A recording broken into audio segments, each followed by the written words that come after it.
बंधु माने जदि आपण गत किछि सप्ताह धरी आपणक घरे एक अजब अस्वस्थी अनुभव करुछंती, जदि आपणक निद व्याहत हेउछि किंबा आपण कोनोसी निर्दिष्ट कोणरे पाद देबा मात्रे आपणक हृदय भारी अनुभव हेउछि, यह केवल एक संजोग नुहे। ग्रह माने स्पष्ट भाबरे सूचाई देइछंती जे आपणक आख पाखरे तंत्र मंत्र परि किछि घटिछि। आज मु तीनोटी संकेत प्रकाश करी जहा आपण को कहब जे यह आपणक सहित काहेकि घटुछि। किंतु प्रथमे ध्यान देई सुनंतु, कारण सबुठारु गुरुत्वपूर्ण अंश आसीबाको बाकी अछि।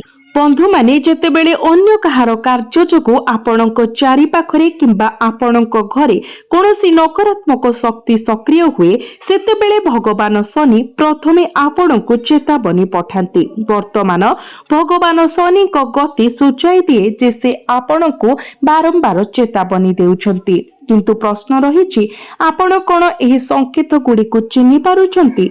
जदि आपण एते दूर देखिछंती तेबे दया करी कमेंट बॉक्स रे जय बजरंग बाली अवश्य लिखंतु। एही शब्द गुड़िक आपणक चारि पाखरे एक सुरक्षा कवच सृष्टि करिबा आरंभ करिबो एवं मो परवर्ती समय जहा प्रकाश करिबाकु जाउछि ताहा पई आपणको एही सुरक्षा आवश्यक हेबो। एबे ध्यान देई सुनंतु। प्रथम संकेत हेउछि घरे थिबा जिनिस गुड़िक निज स्थानरु घुंची जाउछंती। केतेबेଳ एक फोटो फ्रेम बिना कारण रे खसी पड़ुछि किंबा एक पात्र निजे पड़ी जाउछि। आपण भाबी पारंती जे एहा पवन किंबा हुएत बिलेई थिला, किंतु बंधु माने जेतेबेळे एहा बारंबार घटे, सप्ताह रे 2 किंबा 3 थर, एहा केवल पवन नुहे। एहा एक संकेत जे आपणक घरर शक्ति रे किछि भूल अछि एवं एही अशांति निजे सृष्टि होई नाही। एहा पछरे जणे व्यक्ति थाई पारे। एहा एपरि जणे व्यक्तिंको विषय अछि जे आपणकर उन्नति प्रति ईर्षा करे एवं आपणकर खुशी देखि सह्य करि पारे नाही एवं एही दिन ठारू आपणको आज जानिबाकू थिबा कहानी आरंभ हुए। किंतु अपेक्षा करंतु, मु एपर्यंत केवल प्रथम लक्षण विषय उल्लेख करिछि। प्रकृत प्रसंगटी एपर्यंत स्पर्श करा जाय नाही, कारण मु जो द्वितीय लक्षण बांटिबाकू जाउछि ताहा आपणकर स्वास्थ्य सहित जड़ित। यह शुणिले आपणकू केवल गत किछि मासर मने पड़ी पारे।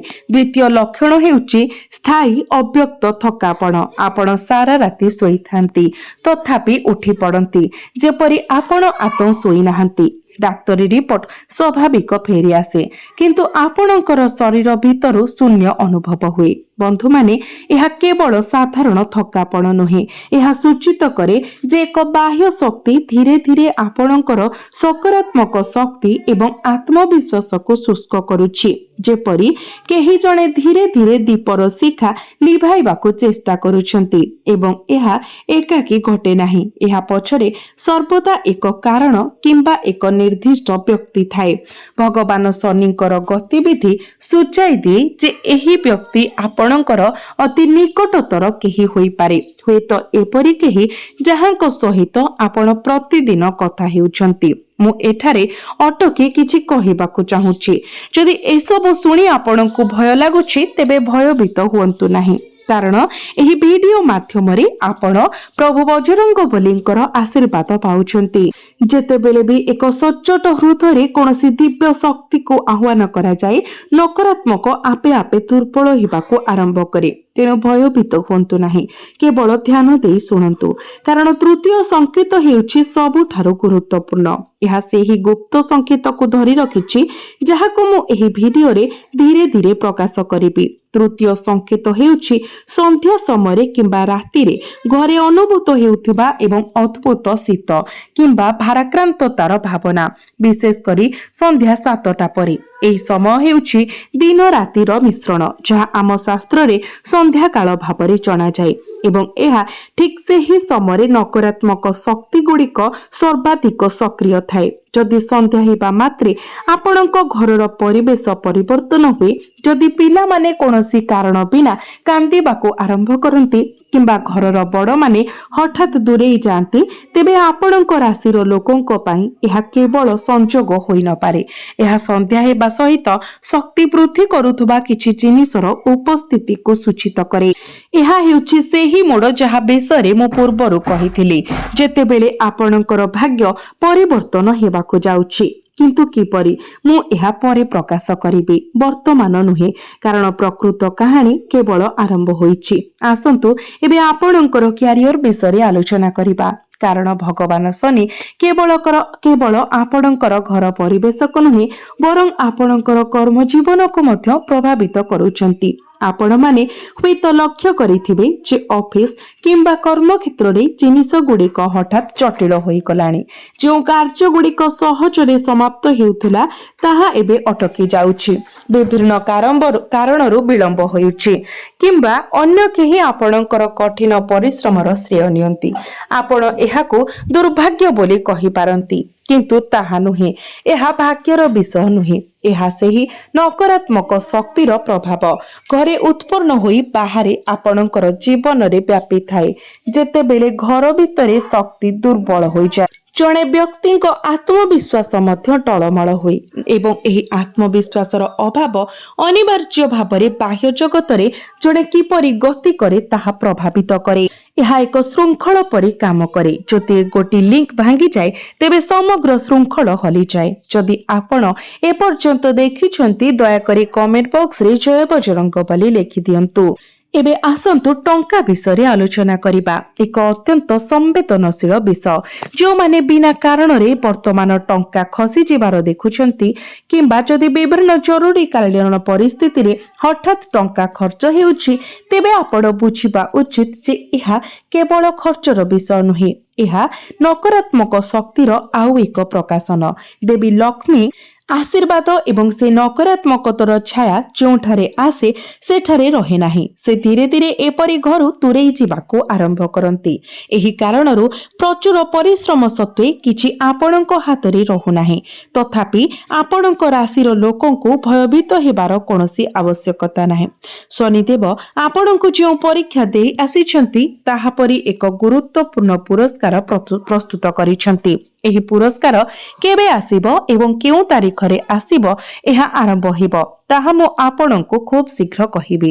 କିନ୍ତୁ ପ୍ରଥମେ ମୁଁ ଏକ ଗୁରୁତ୍ୱପୂର୍ଣ୍ଣ କଥା ସେୟାର କରିବାକୁ ଚାହେଁ, ଯାହା ହୁଏତ ଏପର୍ଯ୍ୟନ୍ତ କେହି ଆପଣଙ୍କୁ କହିନାହାନ୍ତି। ଆସନ୍ତୁ ପ୍ରେମ ଏବଂ ସମ୍ପର୍କ ବିଷୟରେ କଥା ହେବା। ଏକ କ୍ଷେତ୍ର ଯେଉଁଠାରେ ଭୁଲ ବୁଝାମଣା ପ୍ରାୟତଃ ସୃଷ୍ଟି ହୁଏ। ବନ୍ଧୁମାନେ, ଯଦି ନିକଟ ସମ୍ପର୍କରେ ବିନା କାରଣରେ ଦୂରତା ବଢୁଛି, ଯଦି ସାମାନ୍ୟ କଥାକୁ ନେଇ ବଡ଼ ଯୁକ୍ତିତର୍କ ହେଉଛି, କିମ୍ବା ଯଦି ଅନ୍ୟ ବ୍ୟକ୍ତି ହଠାତ୍ ଜଣେ ଅପରିଚିତ ଲୋକ ପରି ମନେ ହୁଏ, ତେବେ ଏହାକୁ କେବଳ ଭୁଲ ବୁଝାମଣା ଭାବରେ ଖାରଜ କରନ୍ତୁ ନାହିଁ। ନକାରାତ୍ମକ ଶକ୍ତି ପ୍ରାୟତଃ ଆମର ନିକଟତମ ସମ୍ପର୍କକୁ ପ୍ରଥମେ ଟାର୍ଗେଟ କରେ। ଏହା ଜଣେ ବ୍ୟକ୍ତିଙ୍କୁ ଅଲଗା କରିବା ପାଇଁ ଏକ ଚାଲ ଏବଂ ଏକାକୀ ହେବା ଠିକ୍ ସେତେବେଳେ ହୋଇଥାଏ ଯେତେବେଳେ ଜଣେ ସବୁଠାରୁ ଦୁର୍ବଳ ଥାଏ। ତେଣୁ ବନ୍ଧୁମାନେ, ଯଦି ଆପଣ ଭାବନ୍ତି ଯେ କେହି ଆପଣଙ୍କର ଏବଂ ଆପଣଙ୍କ ପ୍ରିୟଜନଙ୍କ ମଧ୍ୟରେ ଫାଟ ସୃଷ୍ଟି କରିବାକୁ ଚେଷ୍ଟା କରୁଛି, ଜାଣିଶୁଣି ହେଉ କି ନ ହେଉ ସତର୍କ ରୁହନ୍ତୁ। ଏହି ସମୟ ହେଉଛି ଆପଣଙ୍କୁ ସବୁଠାରୁ ସତର୍କ ରହିବାକୁ ପଡ଼ିବ। ମୁଁ ଏପର୍ଯ୍ୟନ୍ତ ଉଲ୍ଲେଖ କରିଥିବା 3ଟି ସଂକେତକୁ ବିଚାର କରନ୍ତୁ। ଘରେ ଜିନିଷ ଗୁଡ଼ିକର ପରିବର୍ତ୍ତନ, ଅବ୍ୟକ୍ତ କ୍ଳାନ୍ତି ଏବଂ ସନ୍ଧ୍ୟାରେ ଭାରି ଅନୁଭବ। ଏହା ସହିତ ଆପଣଙ୍କର କ୍ୟାରିୟର, ଆର୍ଥିକ ଏବଂ ସମ୍ପର୍କ ଉପରେ ପ୍ରଭାବ। ତଥାପି ମୁଁ ସବୁଠାରୁ ଗୁରୁତ୍ୱପୂର୍ଣ୍ଣ ବିନ୍ଦୁ ପ୍ରକାଶ କରିନାହିଁ। ଶନିଦେବଙ୍କର ମହାଜାଗତିକ ଗତିବିଧି ମଧ୍ୟରେ ଲୁଚି ରହିଥିବା ସୂଚନା।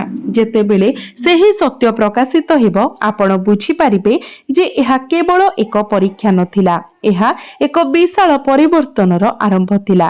ତେଣୁ ଏହା ଭାବିବା କ'ଣ ଠିକ୍ ହେବ ଯେ ଏହା ସବୁ କିଛି ଶେଷ ହୋଇଯାଇଛି, କିମ୍ବା ଏତେ ଜାଣିବା ଯଥେଷ୍ଟ? ସମ୍ପୂର୍ଣ୍ଣ ନୁହେଁ, ଏହା କେବଳ ଆରମ୍ଭ। ପ୍ରକୃତ ରହସ୍ୟ, ଭଗବାନ ଶନି ଆପଣଙ୍କୁ ଏତେ ସଂକେତ ପଠାଇବାର କାରଣ ଏପର୍ଯ୍ୟନ୍ତ ପ୍ରକାଶିତ ହୋଇନାହିଁ। ଆପଣଙ୍କ ଭାଗ୍ୟ କେବେ ବୁଲିବାକୁ ଆରମ୍ଭ କରିବ, ତାହାର ନିର୍ଦ୍ଦିଷ୍ଟ ତାରିଖ ଏପର୍ଯ୍ୟନ୍ତ ପ୍ରକାଶ କରାଯାଇ ନାହିଁ। ଏହି ନକାରାତ୍ମକ ଶକ୍ତିରୁ ଆପଣଙ୍କୁ ସବୁଦିନ ପାଇଁ ମୁକ୍ତ କରିପାରିବା ଭଳି ଏକ ଉପଚାର ମଧ୍ୟ ପ୍ରକାଶ କରାଯିବ। ଯେତେବେଳେ ସେହି ସତ୍ୟ ପ୍ରକାଶିତ ହେବ, ଆପଣ ବୁଝିପାରିବେ ଯେ ଏହା କେବଳ ଏକ ପରୀକ୍ଷା ନଥିଲା, ଏହା ଏକ ବିଶାଳ ପରିବର୍ତ୍ତନର ଆରମ୍ଭ ଥିଲା। ତେଣୁ ଏହା ଭାବିବା କ'ଣ ଠିକ୍ ହେବ ଯେ ସବୁ କିଛି ଶେଷ ହୋଇଯାଇଛି? बंधु माने मु जो तारीख प्रकाश करने जाऊँगी ताहा केवल एक साधारण तारीख नुहे, यह से ही मुहूर्त जहाँ आपणक जीवनर समग्र गतिपथ को परिवर्तन करिब। तेणु ध्यान दे शुणु। संध्या 7टा परे घरे अनुभव हेउथुबा भारीपण, शीतलता एवं अस्थिरता हेउछि जहाँ एक घर विरुद्ध रे एक तंत्र रीति करा जाए। एही गोधूली समय सेही समय होई जाए जेतेबेले सेही रीति तार सबुठारु शक्तिशाली प्रभाव पकाई थाए। तथापि एठारे मध्य आशार किरण उबा हुए। नकारात्मकतार सर्वबृहत संभावना थिबा समयटी सठिक भावरे परिचालित हेले एक विशाल सुरक्षार उत्स होई पारे। बंधु माने वर्तमानर ग्रह संरचना स्पष्ट भावरे सूचाई दिए जे जणे गुप्त शत्रु जहाको आपण जणे शुभेच्छु बोली मानुछंती प्रकृत रे आपणक प्रगति प्रति ईर्षा करूछि। एही व्यक्ति आपणक घर को आसी पारंती एवं आपणक सहित हालुका मुहूर्त बांटी पारंती, किंतु सेमानंकर उद्देश्य पवित्र नुहे। तथापि एहा द्वारा भयभीत हुंतु नाही।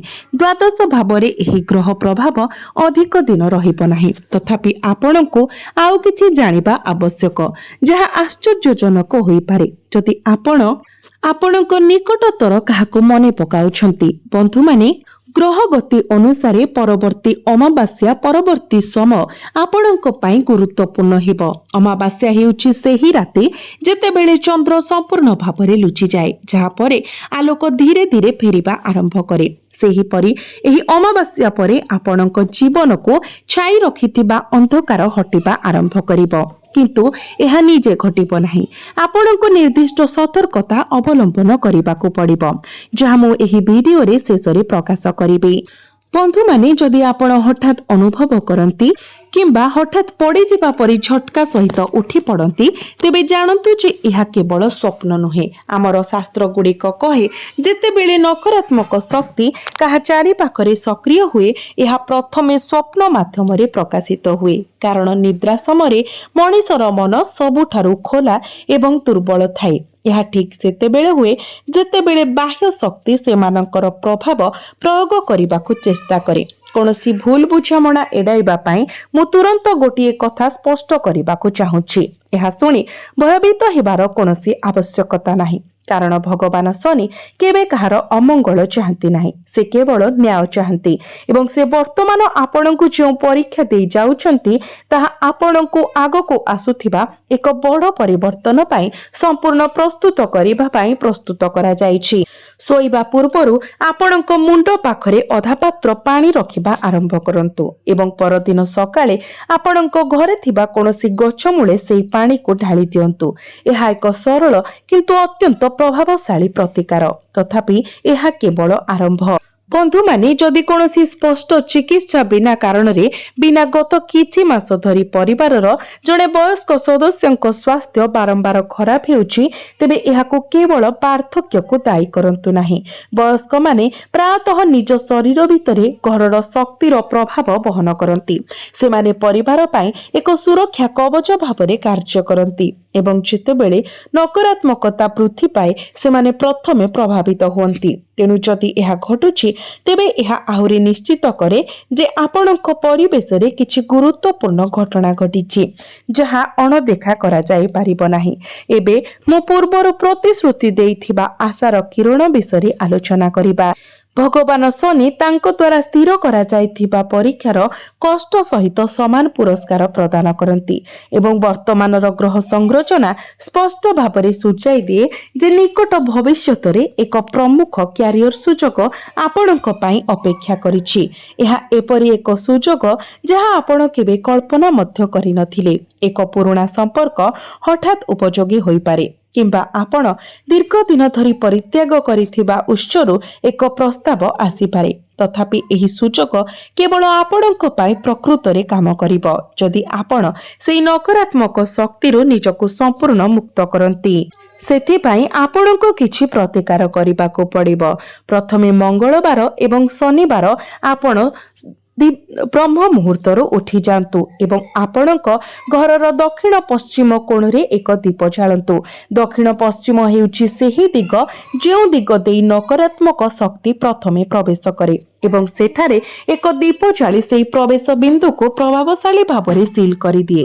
ଏହା କିଛି ନୂଆ ନୁହେଁ। ଆମର ପୂର୍ବପୁରୁଷମାନେ ଶତାବ୍ଦୀ ଧରି ଏହି ଅଭ୍ୟାସ କରିଆସୁଛନ୍ତି ଏବଂ ଯେତେବେଳେ ଆପଣ ଏହି ଦୀପ ଜାଳିବେ ନୀରବରେ 3 ଥର ଜୟ ବଜରଙ୍ଗ ବୋଲି ଜପ କରନ୍ତୁ, କାରଣ ପ୍ରଭୁ ବଜରଙ୍ଗ ବୋଲି ଏକ ସୁରକ୍ଷା କବଚ ଭାବରେ ଆପଣଙ୍କୁ ରକ୍ଷା କରିବେ।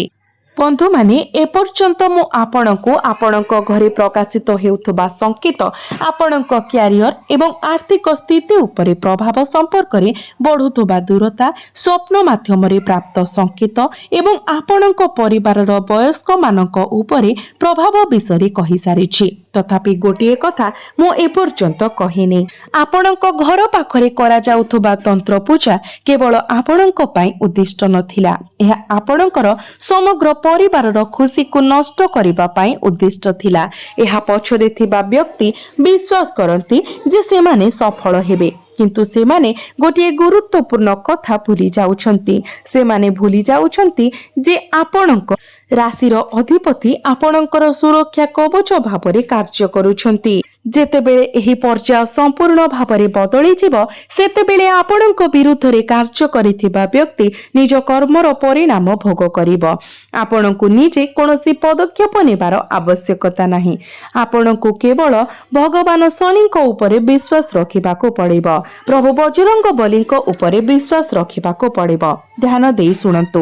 ଆଗାମୀ ସପ୍ତାହ ଗୁଡ଼ିକରେ ଜଣେ ବ୍ୟକ୍ତି ଆପଣଙ୍କ ଜୀବନରେ ପ୍ରବେଶ କରିବେ, କିମ୍ବା ହୁଏତ ସେଠାରେ ପୂର୍ବରୁ ଅଛନ୍ତି, ଆପଣଙ୍କ ଦ୍ୱାରା ଅଦୃଶ୍ୟ, ଯିଏ ଆପଣଙ୍କୁ ଆପଣ ଖୋଜୁଥିବା ପଥ ଦେଖାଇବେ। ଏହି ବ୍ୟକ୍ତି ଆପଣଙ୍କର ସମସାମୟିକ ହେବେ ନାହିଁ। ସେମାନେ ଆପଣଙ୍କ ଠାରୁ ଯଥେଷ୍ଟ ବୟସ୍କ କିମ୍ବା ବହୁତ ଛୋଟ ହେବେ, ତଥାପି ସେମାନଙ୍କ କଥା ଆପଣଙ୍କ ହୃଦୟକୁ ସ୍ପର୍ଶ କରିବ। ଏହି ବ୍ୟକ୍ତି ଆପଣଙ୍କ ଭାଗ୍ୟର ଦ୍ୱାର ଖୋଲିବାର ଚାବି ପାଲଟିବେ। ଏହି ମୁହୂର୍ତ୍ତ ପାଇଁ ମୁଁ ଯେଉଁ ଭବିଷ୍ୟବାଣୀ ଆପଣଙ୍କୁ ପ୍ରକାଶ କଲି, ପ୍ରତ୍ୟେକ ଶବ୍ଦକୁ ଧ୍ୟାନର ସହିତ ଶୁଣନ୍ତୁ, କାରଣ ଏହି ଶବ୍ଦ ଗୁଡ଼ିକ ବିଶେଷ ଭାବରେ ଆପଣଙ୍କ ପାଇଁ ଉଦ୍ଦିଷ୍ଟ। ବର୍ତ୍ତମାନର ଗ୍ରହ ସଂଯୋଜନ ଏକ ବିରଳ ପରିସ୍ଥିତି ସୃଷ୍ଟି କରୁଛି, ଯାହା ଅନୁଭବ କରିବା ପାଇଁ ବହୁତ କମ୍ ଲୋକ ଭାଗ୍ୟବାନ। ଏହା ଆପଣଙ୍କ ଜୀବନରେ ବହୁତ ବଡ଼ ପରିବର୍ତ୍ତନ ଆଣିବା ପାଇଁ ଯାଉଛି। ଏହି ପରିବର୍ତ୍ତନ ହଠାତ୍ କୌଣସି ସତର୍କତା ବିନା ଆସେ ଏବଂ ଏତେ ଗଭୀର ଯେ ଏହା ଜଣେ ବ୍ୟକ୍ତିଙ୍କୁ ପ୍ରଥମେ ସ୍ତବ୍ଧ କରିଦିଏ। ଯେ ଏହା କିପରି ଘଟିଲା ତାହା ବୁଝିପାରିବ ନାହିଁ। ଏହା ହେଉଛି ସେହି ପରିବର୍ତ୍ତନ ଯାହା ଆପଣଙ୍କ ଜୀବନରେ ପ୍ରବେଶ କରିବାକୁ ଯାଉଛି।